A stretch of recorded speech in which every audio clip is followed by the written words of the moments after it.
memiliki SIP yang berlaku ya, surat izin pacaran dok. Salah ya, bukan. Kemudian mencabut STR-nya dan kalau perlu selamanya.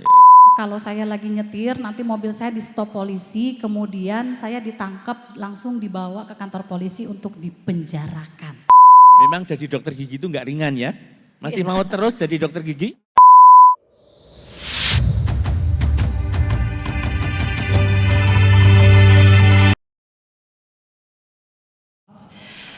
Hari ini saya akan mulai dengan pantun aja ya, supaya menjawabnya semangat begitu. Senyumnya dikulum. Oh, kurang kompak ya. Senyumnya dikulum. Lipstiknya nempel di gelas. Assalamualaikum. Para peserta Foril 13. Oke, ya udah biar makin kompak kalau gitu izin saya mau kasih pantun satu lagi deh. Beli ayam bakar makannya di teras. Apa kabar peserta Foril 13? Oh, tepuk tangan buat kita semua. Alhamdulillahirrahmanirrahim, pada siang hari ini saya berbangga sekali mendapat suatu kehormatan diundang oleh Foril 13 untuk hadir pada salah satu sesi di event bergengsi kedokteran gigi Indonesia, apalagi kalau bukan Foril 13 ini. Boleh tepuk tangan yang keras dong atas kebanggaannya. Ya, dan kali ini juga saya akan memoderatori para narasumber kita yang hits Indonesia. Jadi kalau udah nggak kenal nih, udah kebangetan deh. Bukan lagi salah, bukan lagi kurang update, tapi dosa kayaknya ya. Karena ketika narasumber kita ini selalu tampil setiap saat dengan begitu banyak prestasi, sumbangsinya, kemudian segala apa yang bisa dilakukan untuk kemajuan dan pengembangan dari profesi kedokteran gigi kita. Begitu ya. Dan nama-namanya adalah, sudah pada tahu belum? Kalau gitu saya sebutkan aja ya. Yang pertama ada tuan rumah, Profesor Dr. Gigi Tri Eri Astuti Enkes. Assalamualaikum Prof. Pada kenal Bang ya? Iya. Nah, beliau ini sebenarnya kalau saya bacakan CV-nya ya, itu ya berlapis-lapis lembarannya.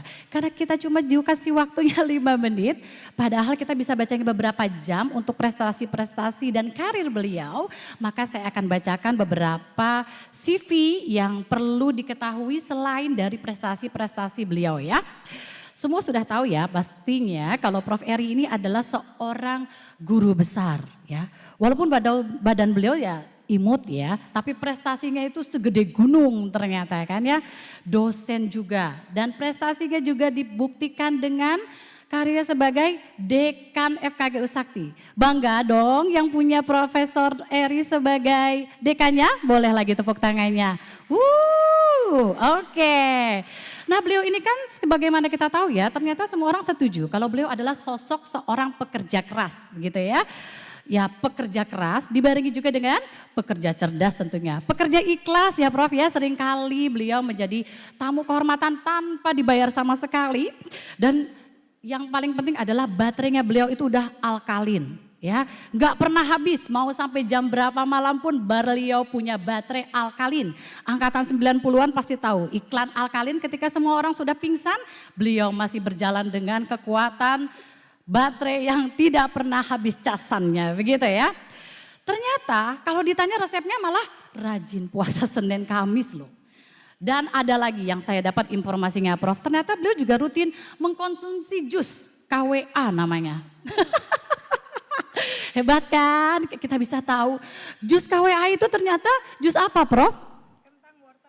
Kentang, wortel dan apel. Wow, luar biasa kan. Ternyata formalin yang bikin beliau awet muda itu jus KWA ya. Dicatat baik-baik, nanti kita minta ya berapa banyak yang mesti dimasukin ke blender. Begitu ya. Jangan lupa beliau juga jago nyanyi kan. ya. Dalam setiap acara, setiap pemotretan pada event apapun ya, harusnya kita foto-foto. Akan selalu ada bonus tambahannya berupa video. Karena beliau akan menjadi seorang motivator dan provokator untuk yel-yel bersama. Begitu kan ya Prof? Jadi kalau ada beliau gak bakalan gak seru. Oke, baik kalau gitu saya akan lanjut lagi ke CV pembicara kita kedua, narasumber kita kedua. Beliau adalah Dr. Gigi Suryono SHMM PhD. Tepuk tangan yang paling meriah dan spektakuler untuk beliau. Beliau ini lebih suka dikenal sebagai bukan dokter gigi karena kita semua udah tahu. Bukan juga sebagai dosen karena semua orang juga sudah tahu. Bukan juga sebagai dekan universitas ternama Indonesia karena semua orang juga sudah tahu. Karena beliau lebih suka dan merasa tertantang ketika beliau membahas hobinya yang lain, yaitu sebagai petani ya. Sampai kalau Anda mau bertanya asal usul pepaya silahkan bertanya kepada beliau gitu ya. Atau memanen yang baik dari buah pisang begitu. Dan yang terakhir itu di reel IG-nya itu saya lihat bagaimana beliau bisa menghipnotis ayam yang pemalu menjadi pemberani. Begitu ya. Ada lagi. Ternyata walaupun beliau dikenal katanya ada yang bilang agak-agak gak percaya sih ya kalau yang udah kenal beliau sebagai dosen yang galak katanya. Beliau ini ternyata jago stand up comedy loh. Jadi beliau itu pelawak. Tapi yang paling seru beliau itu juga jago sulap. Bagaimana kalau nanti sebelum tampil beliau tampil sulap dulu buat kita semua. Setuju? Setuju. Jadi acara kali ini ya Prof ya, izin para dokter, para suhu, para narasumber, walaupun berbau etik, disiplin dan hukum yang biasanya itu udah harus kayaknya kanebo kering gitu ya, kaku gitu. Serius, kali ini akan dibawakan dengan sersan alias serius, santai. Baik, jangan penasaran karena saya akan membacakan dulu lagi satu CV narasumber kita yang hits juga se-Indonesia. Beliau adalah ketua saya, bos saya ini di PBPDGI Biro Hukum. Beliau adalah Dr. Gigi Edi Sumarwanto MM MHKes. Boleh tepuk tangannya lagi yang paling meriah. Nah, beliau ini adalah saya rasa beliau lebih cocok dipanggil sebagai spesialis direktur rumah sakit. Begitu ya Dok ya. Karena 32 tahun menjadi direktur, luar biasa staminanya Dok ya.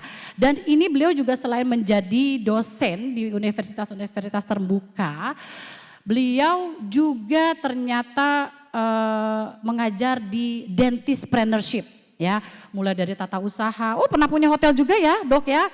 Nah, kalau mau memulai bisnis juga sebagai dokter gigi, mau buka klinik, mau buka rumah sakit, mulai dari survei pasar, marketing dan sebagainya, nanti kita ternyata juga boleh berguru sama beliau. Jadi kita ada kelas lanjutan sepertinya Prof setelah ini, begitu ya. Baik. Kalau begitu, izinkan saya untuk memulai etik sesi dari kita hari ini tentang etik, disiplin, dan law implication in professional dental practice. Boleh tepuk tangannya yang paling meriah? Dan akan diawali dengan atraksi sulap dari salah satu narasumber hits kita. Silakan Dr. Suryono. Selamat malam para dokter istrinya Raffi Ahmad. Kenapa begitu? Dokter gigi. Namanya istrinya Raffi Ahmad siapa? Gigi. Gigi ya, para dokter gigi ya. Iya. Baik, Bro. Saya lihat di sini kok malam terus ya. Jadi begitu masuk ruangan kalau di desa saya, itu kalau ada lampu hidup berarti malam hari. Makanya saya katakan selamat malam para dokter istrinya Raffi Ahmad. Ya. Oleh karena itu, karena di tempat saya tidak pernah lihat layar sebesar ini, saya tak foto dulu. Oh. Kita nggak ikut dipoto juga Dok. Nah, mohon maaf, tadi kok angkat-angkat tangan ya. Jadi sebenarnya saya tidak moto ke sana, saya cuma moto layarnya. Nanti mau pamer sama teman-teman di UGM nih loh, Trisakti punya layar yang gede banget gitu. Ya. Perkenalkan, nama saya Suryono. Ya kalau dilihat dari namanya sih orang Deso ya kan begitu. Tapi alhamdulillah walaupun Deso sudah berkah ya kan begitu. Tapi nama Suryono itu, Prof. Eri, Pak Edi, tidak akan bisa menjadi orang kaya di Jawa. Karena apa? Nama orang Jawa yang paling kaya itu adalah Kamidi. Saya tadi lewat dari bandara ke sini, ada baliho besar, mau daftar di Trisakti, hubungi Kamidi. Ya. Kemudian ada yang jualan rumah mewah, bila pesan hubungi Kamidi. Ya Kamidi lagi yakin tuh. Kamidi itu sampai nomor WA-nya banyak sekali ya kan begitu. Ini kok enggak ada yang tertawa berarti asosiasinya rendah ya kan begitu. Ya kan gitu. Ini asosiasinya rendah. Orang serius terus pasti ya kan begitu. Serius terus. Oke, karena serius saya bikin sulapan aja. Butuh gunting? Iya butuh gunting. Loh ini lihat. Siapin dong. Asli enggak ini? Siapin. Asli kan? Oh asli. Itu tali. Ini kita pegang di sini ya. Kita tekuk begini ya. Asli kan? Sekarang dipotong. Dipotong. Oke, dipotong. Bismillahirrahmanirrahim. Kamu pembukaan ini ya? Iya. Pembukaan. Potong jadi dua begini ya. Potong jadi dua begini ya. Lihat ya. Jadi dua seperti ini. Ini mah difoto kan? Oke. Harusnya belah dua ya dok ya. Ini kita ikat seperti ini ya. Diikat. Iya. Coba ditarik sana biar kenceng. Oke. Okay. Ya. Oh oke. Nah ini sekarang mau saya ubetnya ke tangannya Bu Leni. Tolong. Oh belum ya. Ya. Coba kita lihat lagi nyambung enggak Bu Leni? Apanya? Yang tadi di talinya. Iya. Kok mana simpulnya dok? Wow, luar biasa simpulnya. Ini ada maknanya. Gak jadi dimarahin istrinya. Ada ini sungguh kompornya di bawah bau. Iya, ada maknanya. Ada maknanya. Maknanya apa? Maknanya adalah setelah kita sekian lama terpisah karena pandemi COVID-19. Yes. Kali ini dengan adanya Forel ke 13. silaturahmi secara luring tersambung kembali. lagi ya. Terima kasih. Billahi taufik wal hidayah. Assalamualaikum warahmatullahi wabarakatuh. Terima kasih atas sulapnya, asik. Hari ini kita bakal bahas etik, disiplin dan hukum dalam implikasinya di kedokteran gigi secara profesional. Oke. Baik. Nah, kalau begitu kita akan coba mulai bahas dengan para pakar-pakar ini ya. Jadi memang kalau di PDGI, terutama saya di Biro Hukum PBPDGI, akhir-akhir ini ya Prof, Dok, kok makin banyak gitu ya, aduan dari pasien gitu ya.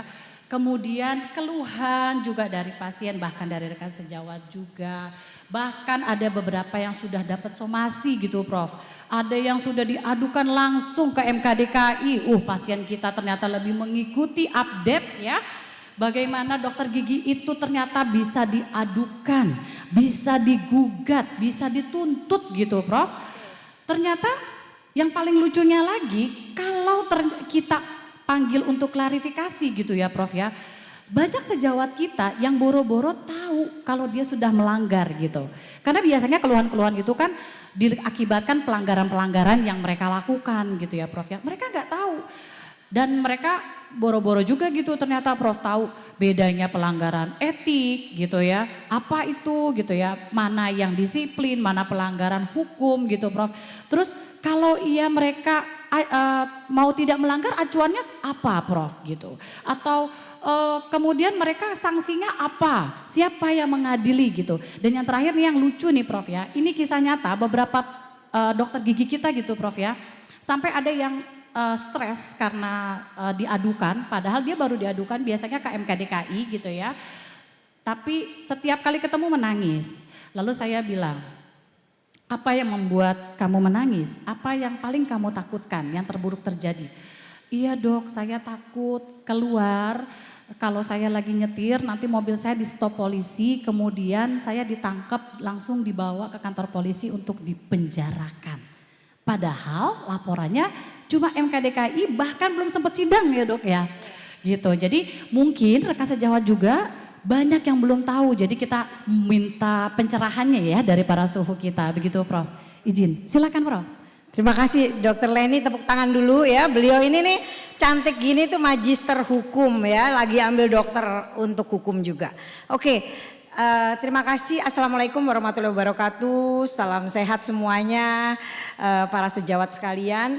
Oke, tadi yang ditanyakan sama Dokter Leni ini memang terjadi ketidaktahuan sebenarnya pelanggaran-pelanggaran apa sih yang ada, kok seringnya ada yang masuk penjara juga gitu ya. Yes. Kemudian ada juga yang dituntut, kemudian juga nggak apa tuh dia tetap aja praktek gitu ya. Nah mungkin kita biar sama-sama satu persepsi, kita lihat dulu. Ini kita nih punya sebagai norma untuk kita sebagai seorang dokter gigi, tentunya ada 3 norma yang perlu diketahui dari teman-teman sekalian sejawat. Ini reminding aja, kalau mahasiswa saya sih sudah hafal juga nih, pasti yang lain juga udah hafal. Bahwa 3 norma itu, norma pertama adalah yang berkaitan dengan etika, yang tentunya itu berkaitan dengan profesi kita sebagai seorang dokter gigi. Kemudian juga norma yang kedua adalah norma disiplin. Ini biasanya kaitannya adalah bagaimana kita melakukan suatu keilmuan ya berkaitan dengan kemampuan kita atau kompetensi kita. Kemudian yang norma yang ketiga adalah tentang hukum. Nah kalau lihat 3 ini makanya tadi Dokter Leni bilang kok banyak yang nggak tahu bahwa ini apa sih kok ada pelanggaran banyak banget gitu ya. Nah ini kita akan ketahui bahwa kalau ketiga norma-norma ini perlu dipahami sekali bahwa berbeda dalam penanganannya, berbeda sanksinya, berbeda pula siapa yang akan melakukan penyelesaian dari 3 hal tersebut. Nah ini kalau kita lihat, bisa kita lihat bahwa diperhatikan bahwa untuk pelanggaran yang dilakukan oleh seorang dokter atau dokter gigi yang melanggar etika itu tentu ada yang kita sebut dengan Majelis Kehormatan Etika Kedokteran Gigi MKEKG. Itu adalah salah satu unsur dari PDGI. Kemudian kalau kita melanggar disiplin, kita akan tahu bahwa MKDKI atau Konsil Kedokteran Indonesia, unsur yang ada di unsur di KKI, yaitu Majelis Kehormatan Disiplin Kedokteran Indonesia. Dan yang terakhir adalah hukum, bisa kita lihat di sini ada pidana maupun perdata. Nah, teman-teman sekalian, ini hanya reminding aja bahwa ada 3 pelanggaran selama kita berpraktek yang bisa dikenai kepada kita semua. Tapi amit-amit sekarang knock wood aja semuanya, nggak ada wood di sini ya. Knock, jangan sampai menutup mata kita nggak pernah terkena pelanggaran ini. Izin, saya mau kasih sedikit aja ilustrasi ya, ini dia. Oke, mungkin saya bisa ceritain bahwa ini saya blur karena, tapi sebenarnya ini datang dari TikTok ya, jadi artinya ada di sosial media. Jadi ada seorang dokter gigi ternyata tiba-tiba menulis, mengupload di TikTok bahwa dia kesel sekali dengan pekerjaan dari dokter gigi lain gitu ya, yang membuat si pasien itu menjadi mengeluh setengah mati karena kesakitan. Tapi yang kita sedihkan tuh dia ungkapkan di dalam media sosial. Pokoknya intinya gitu deh ya, bahwa si dokter gigi ini merasa bahwa marah. Dia di TikTok itu dia sampai bilang, oke. Saya dokter gigi dan saya nggak kenal pasiennya siapa, saya nggak kenal dokter giginya siapa. Kalau dilihat dari foto,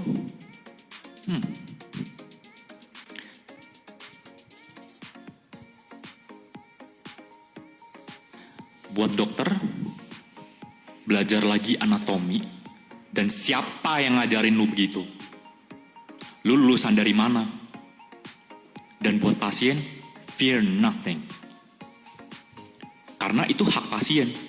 Saya ingatkan kepada dokter gigi ya, yang ngasal-ngasal praktek begitu ya. Izin Anda bisa dicabut.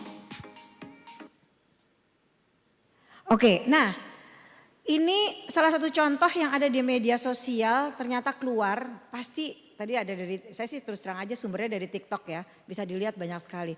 Nah ada agak miris gitu ya, rupanya yang bersangkutan dokter gigi juga. Nah ini saya ada, oke kita diskusi ya Mas Suryono dan Mas Edi. Nah kalau kayak gini tentu gimana nih, ini ada sosial media di dalamnya, kemudian ada tentu di dalamnya juga ada hal-hal yang kesejawatan tentunya ya. Dia akan membicarakan kesejawatan juga dan tentunya juga ada kompetensi dari dokter gigi yang kelihatannya memang perlu kita bahas nih ya. Kita tahu, kita lihat dari sudut seperti ini karena terus terang saja semenjak ada sosial media pasti ada segi positifnya sosial media ini tetapi ada segi yang kita juga mesti hati-hati. Oke, silakan Mas. Gimana Mas? Baik, terima kasih. Jadi kalau orang hukum itu begitu melihat ada informasi maka akan ditelusur dulu. Yang pertama, sumbernya valid tidak, ya kan itu tadi ada informasi video. Yang kedua, siapa yang melakukan tadi? Apakah itu pasien atau dokter gigi, ya. Nah, seandainya ya tadi yang jadi membuat video itu adalah seorang dokter gigi, ya. Maka ada beberapa hal yang mungkin perlu diperhatikan. Ya, terkait dengan yang pertama adalah kesejawatan. Jadi di dalam kode etik kedokteran gigi kita itu kan mengenal ya kode etik kedokteran gigi Indonesia di mana ya kita harus memperlakukan teman sejawat sebagaimana kita ingin diperlakukan kan begitu ya Mbak Leni ya. Siap, Ya. betul. Keingat deh waktu kita pengambilan sumpah itu ya. Betul, ya itu penting. Sumpah Ya. dokter gigi juga ada ya Prof ya. Ya. Iya. Itu kalau itu seandainya yang melakukan adalah dokter gigi, maka sebenarnya perlu loh diberikan peringatan kepada yang bersangkutan. Nah, caranya bagaimana? Ini juga penting, harus beretika juga. Kalau seandainya itu di media sosial, maka teman sejawat yang lain kalau mau memperingatkan teman sejawat kita ya jangan dalam konteks chatting yang sifatnya umum ya. Karena kalau ada yang tidak tahu ya nanti malah ikut-ikutan ya jenengan bisa dibully, bahkan mungkin teman sejawat lain juga jadi dibully. Nah, kalau ketemu orang yang mungkin paham hukum, nah ini bisa menjadi lahan ya, lahan untuk bagaimana mendapatkan sesuatu dari proses yang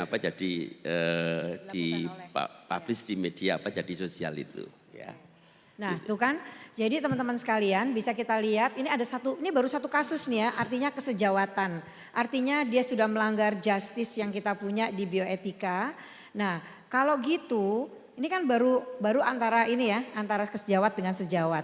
Tadi ada lagi satu poin kita mesti garis bawahi bahwa jangan sampai kita menegur dengan chattingnya di sosial media lagi. Ya kalau kita kenal, nih kebetulan ada yang kenal nih soalnya sama itu. Ternyata itu adalah seorang dokter gigi. Yang tadi berbicara seorang dokter gigi. Nah nanti tugasnya Bu Leni ya untuk ngingetin. Nah sekarang pertanyaan saya, kalau udah kayak gitu, ya misalnya nih betul ternyata under standard nih ya yang dilakukan oleh dokter gigi yang dibicarakan tadi. Kalau dilihat dari itu gimana dengan sudut MKDKI Mas Edi? Kan MKDKI itu adalah unsur yang ada di KKI ya. Gimana nih Mas Edi?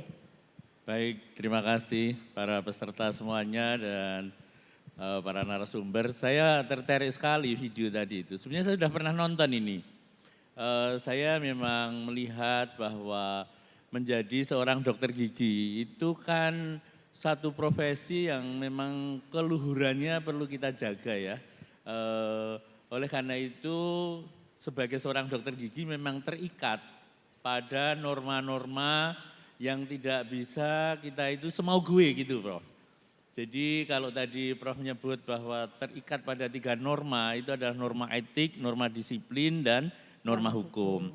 Nah terkait dengan norma disiplin seorang dokter gigi itu memang sekali lagi tidak bisa kita itu semau gue. Apa yang aku mau itu yang aku lakukan terhadap pasienku. Meskipun pasiennya barangkali juga karena tidak tahu mau-mau aja diperlakukan. Tetapi tidak boleh seperti itu. Jadi di dalam disiplin profesi itu bahwa sebetulnya ada rinciannya itu 28 butir tentang pelanggaran disiplin profesi itu. Tetapi kalau saya peras itu ya kira-kira menjadi 3 itu adalah bahwa kita bekerja itu harus memang sesuai dengan kompetensinya. Kompetensi itu artinya bukan hanya soal bisa, tetapi berwenang apa tidak. Misalnya pernah mengikuti kursus, bisa magang, kemudian bisa tapi tidak mendapatkan satu lisensi gitu ya, itu tentu bukan kompetensi. Terus yang kedua tentu terkait dengan soal bahwa bekerja itu ada SOP-nya. Meskipun pasien katakanlah minta dicabut karena sudah giginya beberapa minggu yang lalu sakit, kita tidak boleh langsung kemudian mencabut karena bisa jadi pasien ini punya riwayat penyakit yang kontraindikasi kalau dicabut. Jadi dalam hal ini SOP-nya harus diikuti, harus dianamnesa dulu, kalau perlu diperiksa penunjangnya dan sebagainya. Itu yang terkait dengan SOP. Dan yang ketiga ini terkait dengan perilaku. Terkait dengan perilaku itu adalah bahwa seorang dokter gigi yang tadi saya sebut tidak boleh semau gue itu adalah bahwa dia tidak boleh melakukan sesuatu yang seharusnya tidak dilakukan. Atau sebaliknya, dia tidak melakukan sesuatu yang jadi itu harusnya dilakukan, tidak dilakukan, harusnya tidak dilakukan, malah tidak dilakukan. Malah dilakukan maksudnya itu adalah sesuatu pelanggaran disiplin. Nah, dan pelanggaran disiplin itu ada sanksinya, Prof. Seorang dokter gigi yang melanggar disiplin itu nanti bisa dicabut STR-nya. Kalau dicabut STR-nya, otomatis SIP-nya tidak bisa berlaku. Meskipun SIP itu yang menerbitkan adalah Dinas Kesehatan atau Dinas satu atap untuk perizinan. Itu karena dasar penerbitan surat izin praktek itu adalah STR, kalau STR-nya dicabut, maka secara yuridis SIP tidak bisa lagi berlaku dan dokter nggak bisa praktek. Oleh karena itu kita memang harus hati-hati untuk jangan sampai melanggar disiplin profesi tersebut. Oke, nah jadi kita bisa lihat di sini teman-teman sekalian bahwa pada saat kita melakukan pelanggaran disiplin, tentu ada sanksinya. Sanksinya tadi sudah disampaikan bisa saja diberhentikan STR-nya, kemudian juga reschooling ya bisa ya. Kalau sampai memang dinyatakan sangat sangat berat gitu ya sanksinya. Tapi nggak masuk penjara sih kalau pelanggaran disiplin. Nah pertanyaannya kita nih sekarang ada nggak sih dari kasus-kasus seperti ini end up-nya adalah di pelanggaran hukum gitu. Kira-kira gimana ya kalau Mas Suryono kalau pelanggaran hukum akhirnya nih? Ya, mungkin tadi juga saya melihat ada gambar ya, gambar sebelum dan sesudah yang sering kadang ditayangkan di media sosial ya, entah itu di Facebook ataupun Instagram. Bapak Ibu sekalian jadi para dokter istrinya Raffi Ahmad, ya kan, dokter gigi kan ya. Perlu kita ketahui bahwa gambar itu dilindungi hak ciptanya berdasarkan Undang-Undang Hak Cipta, itu yang pertama. Yang kedua, menyebarluaskan informasi yang bersifat elektronik itu juga ada undang-undangnya, yaitu Undang-Undang Informasi dan Transaksi Elektronik. Dan saya yakin kedua undang-undang ini juga tidak sering kita baca dan mungkin ya bahkan mungkin tidak pernah dengar juga ya kan itu. Nah Bapak Ibu sekalian terkait dengan foto, foto itu kepemilikannya pada siapa yang mengambil gambarnya. Tapi untuk izin edarnya atau publikasinya harus meminta izin kepada subjek yang diambil fotonya. Nah ini menjadi sangat menarik, saya sampaikan juga kepada Bapak Ibu sekalian khususnya yang sedang mengikuti pendidikan residen. Nah suatu ketika pasti mengambil gambar dari tentu jadi pasiennya untuk kepentingan jadi publikasi. Nah guna legalitas saya berharap Bapak Ibu sekalian yang juga menuntut ilmu dalam pendidikan spesialistik itu juga harus meminta izin secara tertulis kepada subjek atau pasien yang kita ambil jadi fotonya. Ya, dengan harapan apa? Dengan harapan tidak di kemudian hari dipermasalahkan menjadi permasalahan hukum. Karena saya pernah nangani juga ya, jadi di publikasi kalau tidak salah ini kaitannya dengan pasien orto ya. Pasien orto itu kan misalnya seperti saya itu protrusi bimaksiler ya. Orang mau dirapikan biar tidak kelihatan termasuk bagian golongan primata ya. Primata itu ada kera, ada orang hutan. Saya sebenarnya dari hutan tapi karena masuk Jakarta menjadi orang kota ya kan gitu. Nah, ada gambar sebelum dan sesudah ya. Itu ada di jurnal. Nah, suatu ketika dibaca oleh si pasiennya di ruang tunggu. Nah, minta supaya dicabut dari jadi peredaran dari jurnalnya. Padahal jurnal ya dok Betul, ya. jurnal. Cuma ya. jurnal. Nah, terus yang bersangkutan bersama dosen pembimbingnya itu menghadap saya. Terus gimana solusinya? Saya tanya, dulu waktu mengambil fotonya, minta izin tidak? Dia. Jadi artinya ada inform konsennya lah ya. Betul penting ya. Oke. Inform konsen. Ya, ini penting ya. Jadi kami tekankan karena terkait dengan objek gigi itu kan secara visual bisa diidentifikasi kepemilikannya. Kenapa kok sejauh ini menjadi satu penekanan dari apa yang saya sampaikan ya. Yang namanya sel ya, sel itu kan barang tidak kelihatan oleh mata kita. Itu diambil tahun 56 ya, menjadi permasalahan hukum itu sejak tahun 2017 sampai sekarang. Jadi ahli warisnya menganggap bahwa saat pengambilan sel itu tidak izin pada si pasien atau keluarga jadi pasien atau ahli warisnya. Sekarang menjadi masalah hukum. Itu sel yang tidak kelihatan. Nek gigi kan Wajahnya nggak kelihatan pasiennya padahal ya dok ya. Nah, karena di hukum perdata, di hukum pidana itu ada istilah siapa mendalilkan harus membuktikan, maka kan sesuatu yang luar biasa ya. Selnya tidak kelihatan, didalilkan adalah itu milik keluarga saya. Berarti saya kan harus berani membuktikan ya secara DNA dan seterusnya. Itu kurang lebihnya sebagai gambaran agar kita jadi lebih hati-hati di kemudian hari ya. Ya. Nah, tuh ya kalau kita lihat teman-teman sekalian, artinya dari kasus yang begitu simpel aja, kadang-kadang kita emosional aja ya. Duh, gemes banget. Kemudian akhirnya itu loh Leni kan, jadi sosial media tuh ada positif dan negatifnya. Dan bahayanya dari hal yang tanpa diketahui, jadi teman-teman sekalian iseng kita bicara biar kita juga mukanya agak terkenal gitu ya. Tapi ternyata menjadi masalah besar sekali. Kalau nggak salah sebenarnya kasus yang tadi tuh sudah ditegur deh kayaknya tuh ya. Tapi kok masih ada aja loh kita ambil, masih beredar gitu ya. Nah Mungkin itu. supaya terkenal juga gitu Supaya kan. terkenal. Zaman Oh, sekarang gitu ya. kan terkenal itu kalau nggak punya prestasi ya punya pola tingkah ya. gitu. Nah tadi nomor yang paling norma yang tadi pertama adalah etika. Mas mungkin kita bisa tahu nih kan kebetulan Mas ini kan BPA ya, dari beliau ini adalah Ketua Badan Pembela Anggota. Nah kalau misalnya ada seseorang atau kita di antara kita amit-amit melanggar etika nih, masih melanggar etika. Apa sih sanksinya kalau melanggar etika? Tadi kalau disiplin kita udah tahu ya, bisa diambil STR-nya, dicabut. Kemudian karena ranahnya KKI nggak boleh nyabut SIP karena SIP punyanya dinas ya, tapi STR. Nah sekarang kalau itu apa ya Mas kira-kira? Kalau misalnya kita melanggar etika. Oke, baik kalau misalnya ketemu kasus seperti tadi ya. Jangan mengadili, pesan saya yang pertama, jangan mengadili teman sejawat di hadapan banyak orang. Artinya apa? Berkomentar misalnya Anda salah dan lain sebagainya di jadi forum media sosial. Ya. Caranya bagaimana? Setelah tahu kayak gitu ya tentu yang pertama adalah secara personal. Ya, yang bersangkutan diberitahu bahwa hal itu bertentangan kode etik kedokteran gigi ya. Silahkan tunjukkan misalnya pasalnya pasal berapa dan seterusnya. Nah, kalau seandainya memang jadi sudah kita peringatkan tidak bergeming, itu silahkan laporkan ke pengurus PDGI cabang setempat di mana yang bersangkutan itu menjadi anggota. Ya. Nah, terus nanti secara bertingkat ya bisa wilayah hingga ke PBPDGI. Tadi Prof. Eri menanyakan sanksinya apa kan? Ini juga menarik ya.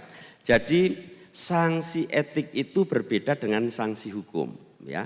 Sanksi etik itu tujuannya adalah mengembalikan yang bersangkutan agar kembali pada kitohnya ya. Untuk tetap menjaga martabat profesi dokter gigi itu sebagai noble profession atau profesi mulia. Oleh karena itu saya juga pesan ya, kalau memberikan sanksi etik itu tidak bolehlah dipublikasi apalagi diberitakan di TVRI ya. Karena tujuannya bukan untuk membuat nestapa kan gitu. Ya itu namanya enggak pembinaan, itu pembinasaan teman sejawat sendiri. Nah, sanksinya apa saja? Yang pertama bisa teguran lisan. Yang kedua bisa teguran tertulis. Yang ketiga bisa pencabutan rekomendasi untuk surat izin prakteknya.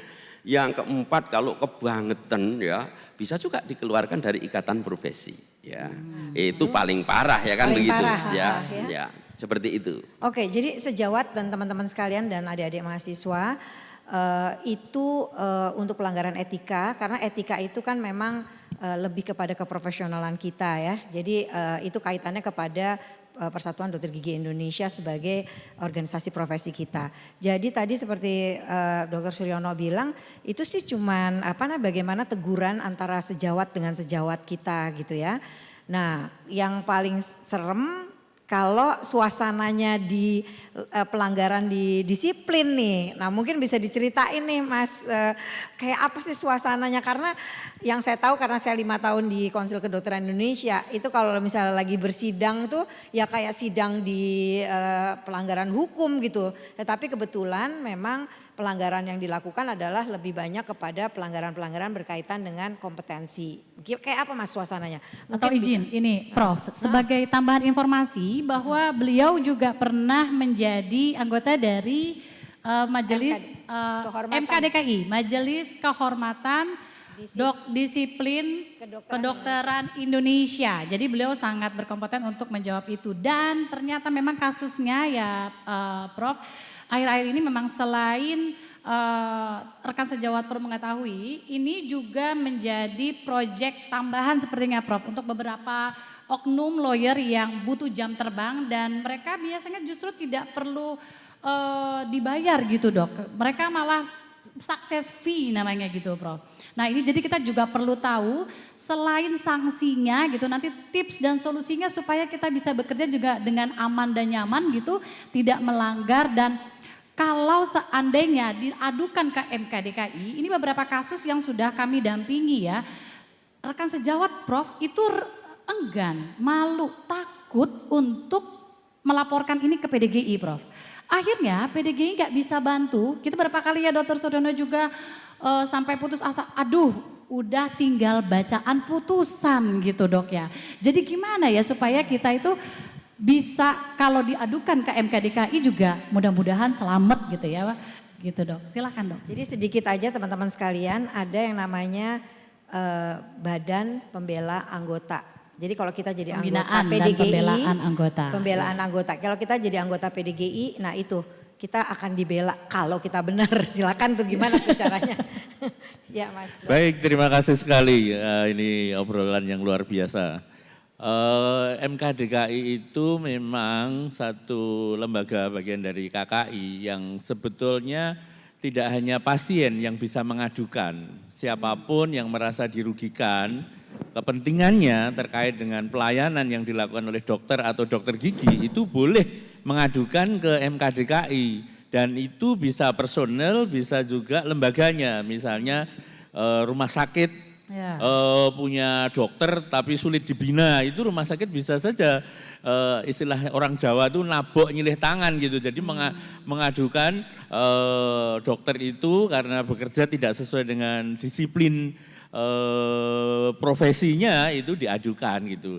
Dan persidangan di MKDKI itu ya seperti di pengadilan begitu. Jadi ada majelis yang menyidangkan, kemudian ada dokter yang diadukan, ada nanti keterangan saksi, kemudian pengadu dari pasien atau dari pengacaranya pasien itu juga boleh. Dan kita juga nanti akan memeriksa berbagai alat bukti yang ada, mulai dari mungkin rekam mediknya atau resepnya atau kwitansinya atau apapun yang kalau gigi mungkin cetakan giginya, foto ronsennya dan sebagainya gitu. Nah kalau nanti kemudian dinyatakan bersalah seperti tadi sanksinya adalah bisa kalau sanksinya itu ringan mungkin diberi peringatan, tapi kalau sanksinya sudah menyangkut cukup berat, ada kriterianya tentunya itu maka bisa dicabut STR-nya. Dan kalau dicabut STR-nya itu SIP-nya dengan sendirinya tidak berlaku. Atau kalau memang karena dokternya ini kemampuannya di bawah standar, dari hasil persidangan tadi itu terbukti dokter itu tidak mempunyai kemampuan yang cukup, maka bisa saja sanksinya adalah reschooling. Jadi ada pendalaman kembali untuk pendidikan ulang. Tetapi yang ingin saya tegaskan di sini untuk para mahasiswa maupun para dokter, bahwa pelanggaran disiplin itu meskipun si pasien atau pengacaranya pasien itu sudah mengadukan ke MK DKI, undang-undang menjamin bahwa dia dokter, pasien maupun pengacaranya pasien tadi tidak kehilangan haknya untuk mengadukan sekaligus dokter gigi tersebut ke pidana maupun perdatanya gitu. Nah, ini saya ibaratkan memang seorang kasus pelanggaran yang dilakukan oleh satu orang dokter dengan satu pasien, itu keluarganya pasien atau pengacaranya pasien itu bisa membuat surat 3.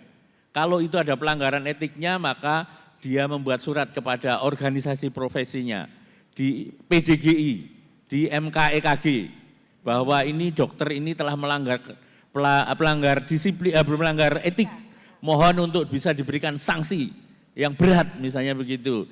Yang surat kedua ditujukan kepada ketua MKDKI agar SIP-nya bisa dibekukan dengan cara mencabut STR-nya.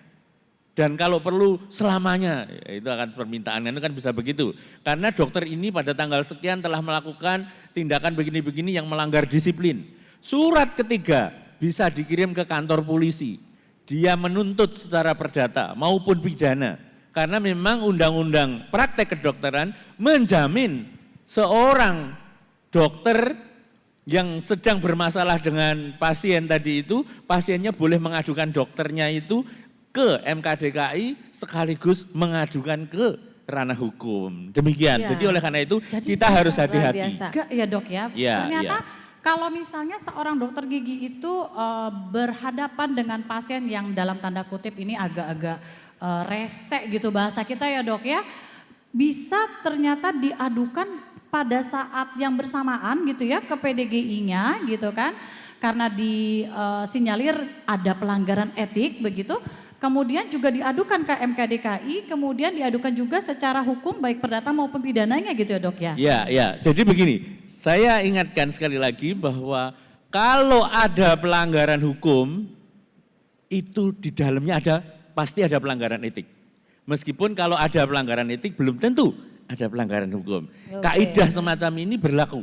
Oleh karena itu hati-hati bagi para sejawat sekalian, kalau nanti sampai Anda bermasalah dengan persoalan hukum, sesungguhnya potensi diadukan secara etik maupun secara disiplin itu sangat mungkin. Dan saya menangani kasus beberapa kali, seorang dokter itu dimediasi karena harus mencabut, supaya pasiennya mau mencabut aduannya ke polisi dan dia membayar sejumlah uang yang banyak.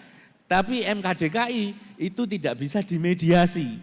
Nanti baru terbukti dokternya tidak bersalah, baru kasusnya akan berhenti. Nah ini yang berat di situ. Memang jadi dokter gigi itu enggak ringan ya. Masih mau terus jadi dokter gigi? Masih dong, harus ya. Makanya Jadi harus mahal ini gitu karena ya. waktunya juga tinggal 4 menit 33 udah di sana sign-nya. Jadi teman-teman sejawat sekalian, kita pastikan dan kita informasikan kembali terus-menerus bahwa ada nih pelanggaran yang kita sebut dengan pelanggaran etika, pelanggaran disiplin dan juga pelanggaran hukum dari kasus-kasus yang berkaitan dengan kita sebagai seorang dokter gigi.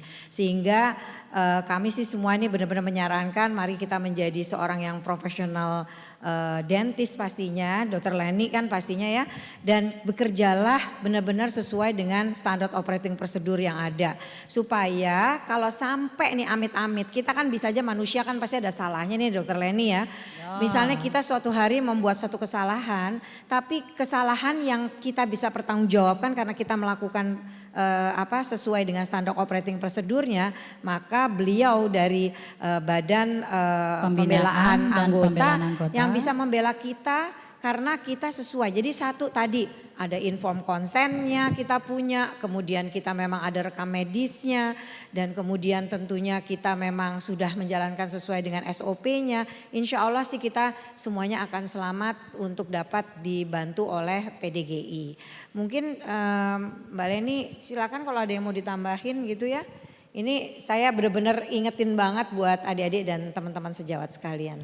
Bagaimana dok? Ada yang mau ditambahin dulu nih sebelum saya simpulkan begitu. Iya. Biar dokter-dokter ini bukan cuma dapat informasi yang mencerahkan, tapi juga dapat satu kenyamanan begitu ketika kita bekerja ya gitu. Apa sih yang mau dimaksudkan dari norma-norma yang sudah dibuat gitu ya, dan pengalaman dokter sebagai badan pembinaan dan pembelaan anggota gitu dok. Jadi pesan saya yang pertama ya, sebelum saudara menjalankan praktek kedokteran gigi, penuhi legalitasnya dulu ya. Legalitas Bapak Ibu sekalian menjadi seorang dokter gigi adalah surat izin praktek yang berlaku loh. Ya, karena ada yang praktek terus SIP-nya tidak berlaku ya, menjadi masalah hukum ya. Sekalipun tidak ada korban yang dirugikan. Itu dalam konteks hukum disebut sebagai delik formil ya. Delik formil itu tidak menitik beratkan pada akibat perbuatannya, tapi perbuatannya telah selesai dilakukan. Misal tadi ya, praktek kedokteran dengan surat izin praktek yang sudah tidak berlaku. Ini terjadi beberapa kasus yang jadi kami tangani juga ya. Ini dampaknya sangat merugikan bagi si dokter tersebut karena diperas oleh oknum, baik itu oknum pasien maupun oknum yang mengaku penegak hukum. Oh izin dok, ya waktu itu bahkan ada satu pasien yang sudah keliling beberapa dokter ya dok ya. Iya, Nah betul. itu kita penting juga ketika ada kasus untuk juga berbagi informasi, bukan untuk supaya kita tuh keburu takut gitu dibully ya. Tapi ternyata informasi Anda berharga ketika akhirnya ketahuan pasien oknum ini, oknum pasien kita ya dok ya, sudah 7 dokter yang dia peras begitu ya dok ya? Betul. Ya. Luar biasa. Yang kedua ya, terkait dengan delik formil yang sering Bapak Ibu sekalian lupakan adalah tidak membuat rekam medis dengan baik ya. Coba sekarang tunjuk jari dengan sekian banyak, siapa yang mengisi odontogram ya kan, itu sebagian besar tidak mengisi ya kan begitu. Sehingga kalau dibawa ke tempatnya Pak Edi nanti pasti bisa kena pelanggaran disiplin. Sebagaimana tadi Pak Edi katakan bahwa pelanggaran disiplin itu merupakan pintu masuk terjadinya pelanggaran hukum ya. Jadi kalau hukum, kalau yang terkait dengan rekam medis ini masuk kategori delik formil, bukan delik material ya. Delik formil itu walaupun praktek saudara itu tidak ada pasien yang cacat, yang mengeluh dan lain sebagainya, Bapak Ibu sekalian bisa dipidanakan berdasarkan undang-undang praktek kedokteran ya gitu ya. Oh jadi penting untuk memiliki SIP yang berlaku ya, surat Nah, izin pacaran dok. ya. Salah ya bukan. Kemudian, nah kemudian ada lagi ya, agar prakteknya profesional, maka taatilah kode etik kedokteran gigi Indonesia, karena kode gigi itu merupakan landasan moral berperilaku di dalam menjalankan praktek sebagai seorang dokter gigi. Sehingga ya profesi kita tetap menjadi profesi mulia atau nobel apa jadi profession ya begitu. Dan biasanya memang juga dibuat atau diatur itu untuk menjaga dari nanti adanya pelanggaran disiplin betul. yang kemudian juga menjadi pintu masuk pelanggaran hukum begitu ya dok. Iya. Yang ketiga ini Prof Edi tugasnya yang terkait dengan apa? Saya ingin sedikit ya, Dr. Leni. Siap. Mengingatkan kepada seluruh dokter gigi di Indonesia khususnya yang hadir di ruangan ini. Saya ini kebetulan diamanati sebagai Ketua Biro Hukum di PB PDGI, tetapi saya ingin menasehati kalau para dokter gigi ini disomasi oleh pasien, saya berharap untuk jangan diselesaikan tantang-tantangan nanti ketemu di pengadilan. Saya ingin berharap itu bisa dimediasi. Kalau memang nggak bisa dilakukan sendiri, pakailah mediator supaya selesai di luar sidang. Karena apa?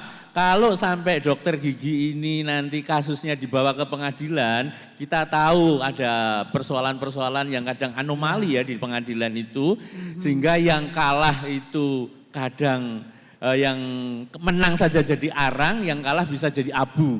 Oleh karena itu sama-sama hancurnya. Saya menasihati praktek hati-hati, komunikasinya yang baik, legalitasnya dipenuhi, kode etik itu dijunjung tinggi, martabat profesi dokter gigi harus kita jaga bersama, dan kalau ada kasus jangan diselesaikan di pengadilan, upayakan di luar pengadilan. Kalau perlu pakai mediator.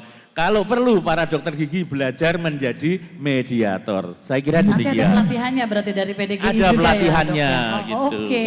Ini dokter Baik. ini konteksnya tadi ternyata kita ada tanya jawab ya sebentar. Iya, ya. tanya jawab. Oke, tapi gini aja konteksnya tadi dari cerita kita di awal adalah startingnya dari sosial media. Yes. Jadi mohon saja diingat dari teman-teman sejawat sekalian, sosial media itu is very important buat kita sebagai media yang sangat baik. Tetapi apabila kita tidak bijaksana menggunakannya, maka yang kayak tadi, jadi akhirnya kelibet-libet 3 norma tadi yang kita punya, ada pelanggaran etika, pelanggaran disiplin dan juga pelanggaran Hukum, hukum. ya. Gitu loh ya. Mungkin perlu ditekankan lagi Prof, untuk supaya jadi ingatan yang agak panjang gitu ya. Karena kan kalau di hipnosis, kami orang yang berasa bermain di pikiran bawah sadar, repetition atau pengulangan itu penting Prof, ya kan? Bahwa ternyata gitu ya, walaupun ilmu saya nggak ada apa-apanya ya dibanding sama Dr. Suryono ya, sampai ayam beliau hipnotis loh. Jadi selain tadi harus memenuhi gitu ya kelengkapan surat-surat yang dibutuhkan gitu ya. Jadi kalau nggak punya SIP itu dokter mau kerja bagus banget sekalipun gitu ya, Anda udah keren secara kompetensi gitu. Nanti kita bahas lagi kapan-kapan ya Dok ya, bahwa tadi kan Dokter Edi juga mengatakan bahwa dokter giginya berkompeten, masuk dalam kompetensi dokter gigi, tapi ternyata tidak memiliki kewenangan klinis untuk kasus itu, begitu ya Dok ya. Nah itu nanti kita bahas lagi bedanya gimana gitu ya. Nah kalau udah surat-suratnya lengkap, jadi kalau nggak punya SIP Dok ya udah nggak ada ceritanya. Dokter Suryono tuh udah tutup mata, tutup telinga untuk menenangkan diri sebenarnya. Beliau kan anteng ya, dari suaranya kalau udah bicara tuh kayak nenangin gitu. Kita yang udah panik, Dok ini gimana sejawat kita gitu kan. Beliau tuh cuma tutup mata sebentar, nanti keluar solusinya ya. Jadi yang dimaksud sama Dokter Edi tadi adalah jika setelah dokter melengkapi surat-surat yang seharusnya dokter punya gitu ya, dari SIP dan sebagainya gitu, kemudian dokter bekerja sudah sesuai dengan kompetensi dan kewenangan klinisnya, dengan SOP-nya gitu ya, ternyata dokter masih bisa juga kena tuntutan, kena gugatan dan kena aduan. Baik. Oh ya, silakan. Baik. Ya, dokter jangan langsung panik lalu dapat somasi dari lawyernya pasien, buru-buru cari lawyer lagi ya. Karena seringkali itu tidak menyelesaikan masalah, malah masalahnya menjadi besar dan melebar gitu ya Dok ya. Izin setelah beberapa kali pengalaman. Ternyata penting sekali untuk Anda menghubungi PDGI cabang tempat Anda terdaftar. Ya, walaupun kalau diadukan biasanya pasien itu kan nggak tahu ya bedanya ya Dok ya. Jadi makanya mereka tiba-tiba langsung ke polisi. Nah, nanti beliau akan memberikan pembelaan dan sebelumnya biasanya solusi dari masalah kita ya begitu. Nah, untuk pertanyaan yang masuk ke WhatsApp hari ini ada Siang, mohon izin bertanya terkait rekam medis. Jika pasien tetap menekan dan bilangnya itu kalau rekam medis bisa saja diganti oleh dokternya, berarti bukan barang bukti yang bisa diandalkan. Untuk menghadapi itu bagaimana ya Prof? Terima kasih banyak. Silakan Mas. Oke, baik. Siapa yang izin menjawab? Oh, Dokter Suryono udah siap sekali, beliau sudah ribuan. Terima kasih. Bicara soal rekam medis ya, kalau dalam perspektif hukum perdata bisa menjadi alat bukti, masuk dalam alat bukti surat. Alat bukti surat itu yang pertama dan utama ya, apalagi dibikin oleh seorang dokter yang sah ya. Sah artinya apa? Punya surat izin apa jadi praktek. Nah terkait dengan rekam medis itu sendiri, baik yang konvensional maupun elektronik, itu kalau terjadi perubahan-perubahan akan mudah dideteksi. Bahkan kalau yang konvensional itu ada aturannya. Kalau seandainya salah tulis, saudara harus mencoret kemudian diparat, kemudian diganti apa ya. Kalau yang dengan IT itu historinya akan nampak kalau terjadi suatu perubahan. Jadi jangan jadi khawatir terkait dengan itu semua ya. Jadi pesan saya cuma satu ya. isilah rekam medis dengan lengkap. Yang paling utama adalah odontogram. Ini penting karena yang membedakan rekam medis jenengan sebagai dokter gigi dengan dokter umum adalah odontogramnya. Lainnya sama semua, komponen-komponen yang harus apa jadi ditulis. Begitu Mbak Leni yang cantik sekali. Terima kasih. Nomor sepatu berapa dok? Ya 42 ya kan. Baik, ada tambahan dari dokter Edi atau? Oh cukup. Baik, kalau gitu kita akan beranjak ke pertanyaan berikutnya ya dok. Ini buat Prof ini sepertinya karena tentang KKI Prof. Jadi selamat siang, izin bertanya, saya ada kendala pembuatan SIP karena salinan STR saya hilang. Saya sudah melakukan persyaratan dan cara yang ada di KKI, tapi belum ada respon. Bagaimana solusinya ya dok? Datangin aja langsung, Jicik di Tiro ya. Jadi samperin gitu ya? Samperin langsung ke Jicik Tiro. Samperin. Biasanya memang responnya agak, memang responnya suka suka telat gitu ya. Tetapi kalau misalnya memang tinggal di Jakarta, datang aja langsung ke kantor KKI, langsung dilayani di pintu lobi, langsung bisa dilayani masalah tersebut. Karena tentunya tidak mungkin kita punya SIP kalau kita nggak punya STR, begitu ya? Yes, betul. Walaupun salinannya hilang ya Prof ya. Bisa diatasi karena kan kita kan mempunyai duplikat juga untuk nomor-nomor yang sudah terregister, tentunya nanti pasti ada. Yang paling penting jangan lupa untuk laporan polisi kehilangan, itu penting sekali karena kalau nggak ada itu. Penting untuk membuat surat keterangan hilang ke polisi dulu gitu ya. Betul. Habis itu bawa tuh suratnya, samperin ke KKI-nya gitu ya Betul, Prof ya. bisa langsung saja. Deket kalau Jakarta mah ya. Gitu. Semarang juga deket ya dok ya. Cuma 1 jam kan naik pesawat begitu. Bisa? Terkait dengan kehilangan Ya. STR, Ya. saya kira bagi yang jauh dari Jakarta tidak usah datang ke Jakarta.